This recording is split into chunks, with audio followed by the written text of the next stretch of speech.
Hello दोस्तों, नमस्ते। मेरा नाम कविता है। मैं आप सभी को एक देवी गीत सुनाने जा रहे हैं। अगर मेरे गीत अच्छे लगे, वीडियो को लाइक करें, शेयर करें और कमेंट करें। निमिया के डारे कचे नारे हो, जहाँ झूले भवानी।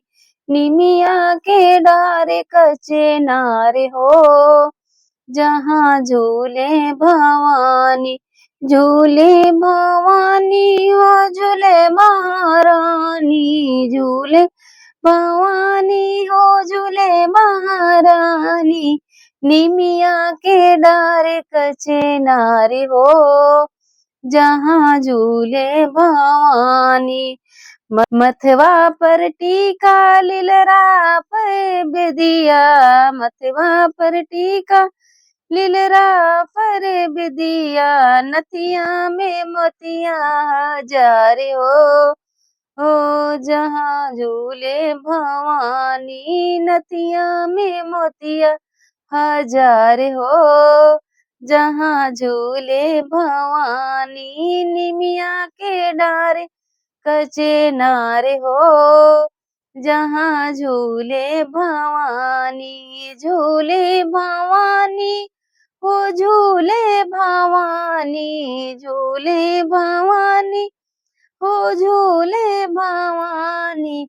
निमिया के डारे कचे नारे हो, जहाँ झूले भवानी। हथवा में चूड़ी सोहे, संगवा में कंगना। हाथ में चूड़ी सोहे, संगवा में कंगना।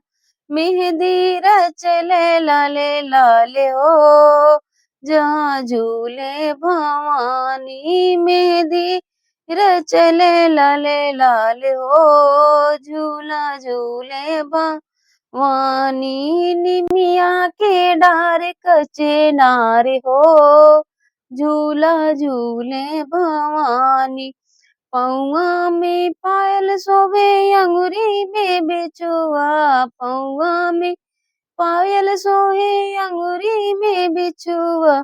एड़िया में महावर लाले लाले हो, झूला झूले भवानी। एड़िया महावर लाले लाले हो, झूला झूले भवानी। निमिया के डारे कचे नारे हो, झूला झूले भवानी। निमिया के डारे कचे नारे हो, झूला झूले भवानी। तनवा पर लहंगा सोवे, मथवा पर चुनरी। तनवा पर लहंगा सोहे, मथवा पर चुनरी।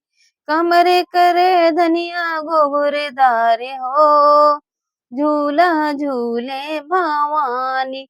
कमर करे धनिया घोघरदारे हो, झूला झूले भवानी। निमिया के डारे कचे नारे हो, झूला झूले भवानी। निमिया के डारे कचे नारे हो, झूला झूले भवानी।